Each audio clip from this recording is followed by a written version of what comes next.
I was 12 years old when my family took a summer vacation to a popular water park. It was a place filled with laughter, screams of joy, and the refreshing sound of water splashing everywhere.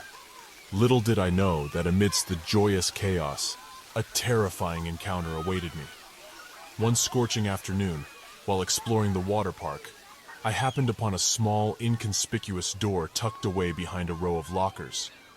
Curiosity overwhelmed me, and my adventurous spirit led me to push open the door. The sudden change in atmosphere caught me off guard as I found myself descending into a dimly lit basement. The air turned stale and cold, and a musty smell clung to every surface.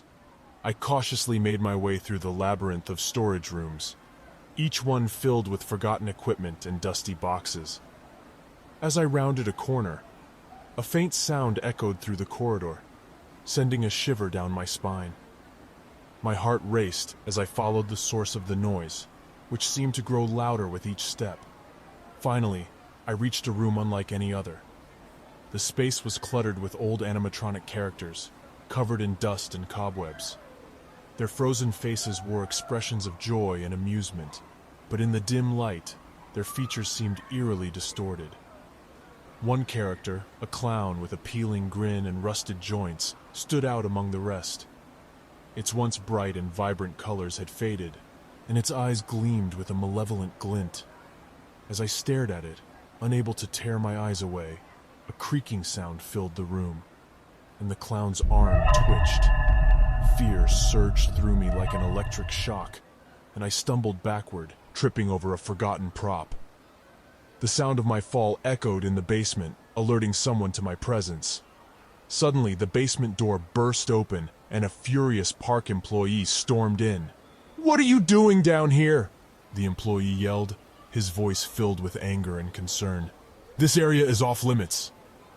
Relief washed over me as I realized I was safe from the moving animatronic and whatever else lurked in the dark corners of that basement. I stammered an apology, explaining my curiosity had gotten the best of me. The employee's stern expression softened as he saw the genuine fear in my eyes. "Just promise me you won't come down here again," he said firmly, his voice now tinged with sympathy. "It's not safe for visitors, especially children." I nodded vigorously, promising to obey his warning. As he escorted me back to the water park, my heart still raced with adrenaline, but a sense of relief settled within me.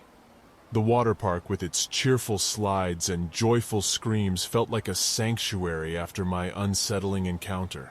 From that day forward, I stuck to the water attractions, leaving the dark secrets of the basement behind. Yet in the back of my mind, I couldn't help but wonder what mysteries those animatronics held, and what eerie tales lay hidden beneath the surface of that seemingly innocent water park.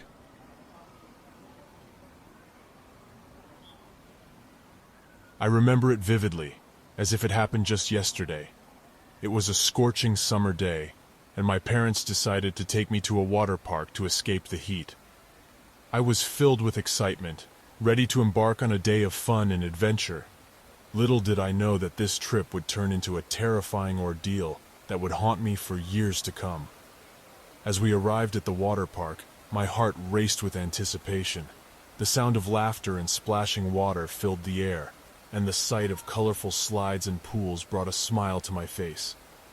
I wasted no time and quickly changed into my swimsuit, ready to make a splash.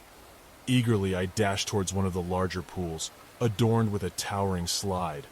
As I climbed the steps, my eyes caught sight of a group of kids my age, laughing and playing together. Among them, I noticed a boy who stood out from the rest. His malicious gaze locked onto me, as if he had already marked me as his next target. I hesitated for a moment, sensing something wasn't right, but I brushed off my unease and positioned myself at the top of the slide. As I prepared to launch myself into the water, I felt a sudden, powerful shove from behind. Before I could react, I tumbled down the slide, gasping for air as the water rushed over me. My heart pounded in my chest as panic set in. I struggled to regain control, desperately trying to reach the surface. But with each desperate stroke, I found myself sinking deeper into the pool. The water that had once promised joy and refreshment now transformed into a suffocating abyss. I glanced around in a state of sheer terror, searching for help. But the water distorted my vision, making it difficult to see anything clearly. Panic coursed through my veins as my lungs burned, begging for air. It felt as though time stood still, as if this was the end of my young life. Just when I thought I couldn't hold on any longer, a lifeguard appeared beside me, pulling me to the surface. I gasped for air, coughing and sputtering as I fought to catch my breath. The lifeguard's voice was distant and muffled, as they asked if I was okay, but all I could manage was a weak nod. After that traumatic experience, I developed a deep-rooted fear of water. The bully responsible for nearly drowning me was nowhere to be found, having vanished into the crowded chaos of the water park. I couldn't understand why someone would intentionally harm another person, especially when the consequences could be so dire. To this day, the memory of that near-drowning experience haunts me. It's a reminder of how vulnerable we can be, and how the actions of others can have life-altering consequences. Water, once a symbol of joy and relaxation, now serves as a constant reminder of the darkness that can lurk beneath the surface. As an employee of the local park, I was accustomed to the tranquility and natural beauty that surrounded me on a daily basis. People would come to the park to relax, unwind, and escape the pressures of everyday life. Little did I know that one fateful day would shatter that peace and introduce terror into our serene haven. It started off like any other day, with the warm sun casting its golden rays upon the lush greenery. Families strolled along the paths, children played in the playground, and couples sat on benches, lost in their own world. I was responsible for maintaining the park's cleanliness, ensuring that every corner was neat and inviting. As I made my rounds, a sense of unease slowly settled over me. Gossipy whispers traveled through the air, carried on the wind. The rumors were hard to ignore. A notorious serial killer had been spotted in our very park. Panic gripped my heart, but I tried to remain calm, telling myself it was just idle chatter. However, the fear in people's eyes and the nervous hush that had descended upon the park was difficult to dismiss. I continued my work, trying to shake off the growing uneasiness that gnawed at me. But with every rustling leaf and every fleeting shadow, my paranoia intensified. The once inviting trees now seemed menacing, their branches reaching out like skeletal fingers, ready to snatch away unsuspecting victims.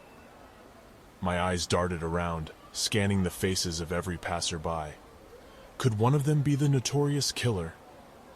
Paranoia twisted my thoughts, and I found myself suspecting everyone. Was it the young woman with the nervous glance? Or perhaps the elderly man sitting alone on the bench, his eyes hidden behind dark sunglasses? The park had transformed from a peaceful refuge to a nightmarish maze.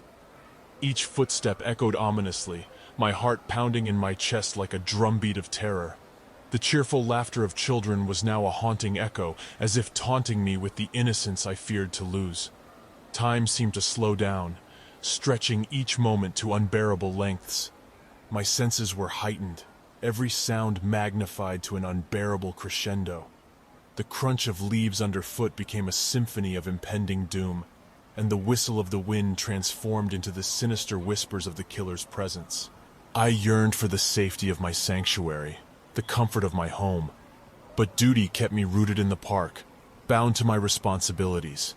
With each passing hour, the shadows grew longer, their tendrils stretching across the landscape like dark fingers.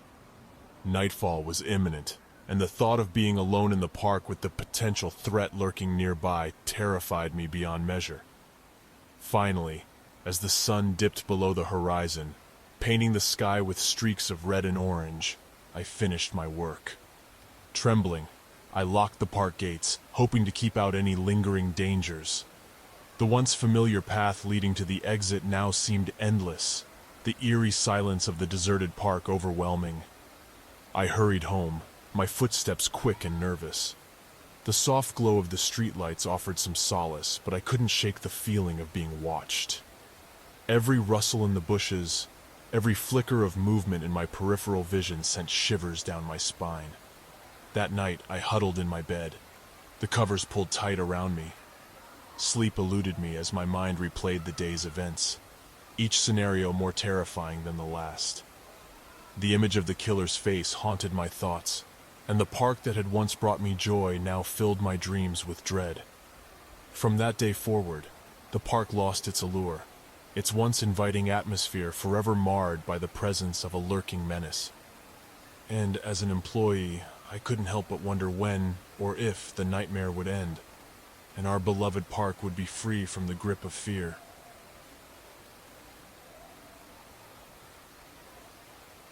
The midday sun beat down on the colorful slides and splashing pools of Crystal Waves Water Park. Excited laughter filled the air as families gathered for a day of fun and adventure. As a child, I couldn't resist the allure of the towering slides and the promise of endless summer joy. But beneath the surface of this seemingly happy place, there was an unsettling secret lurking. Rumors had spread like wildfire among the kids, the tale of the vanishing waters. It was said that children had gone missing over the years, disappearing without a trace, never to be seen again. I remember my first encounter with the whispers. It was a warm afternoon, and my friends and I had just finished riding the dizzying twists and turns of the Abyssal Abyss slide. We sat by the pool, catching our breath and sharing stories. That's when Jake, a brave soul who always sought out thrills, leaned in and began telling a tale that chilled me to the bone. "Did you know," Jake whispered, his voice trembling, "that there's a secret passage beneath the park? It's said that the waters in certain pools connect to hidden tunnels, and those tunnels lead to a mysterious realm." I scoffed at his words, thinking it was just another spooky tale meant to give us goosebumps. But as the summer days passed, I couldn't ignore the growing unease that nestled in the pit of my stomach. One afternoon, a group of us ventured to an area of the park called the Whispering Cavern. It was a secluded pool surrounded by high cliffs, with a constant echo that made your voice sound eerie and distant. The atmosphere felt different there, as if the whispers of the missing children resonated through the very air. We swam and played, trying to drown out the haunting thoughts that plagued our minds. But then, as the sun started to set, we noticed something peculiar. A small opening in the rocks, partially concealed by a cascading waterfall. It beckoned us like a forbidden doorway into the unknown. Curiosity overcame us, and against our better judgment, we entered the hidden passage. The air grew colder, and the distant echoes of laughter faded away. The tunnel twisted and turned, the sound of rushing water echoing in our ears. Panic set in, and we realized we were lost in a labyrinth beneath the water park. As we stumbled through the darkness, our hearts pounding, we caught glimpses of eerie figures just at the edge of our vision. Shadows seemed to dance and taunt us, whispering indiscernible words. It felt as though we were trapped in a nightmare from which there was no escape. Suddenly, the passage opened up into a vast underground chamber, lit only by a pale, eerie glow.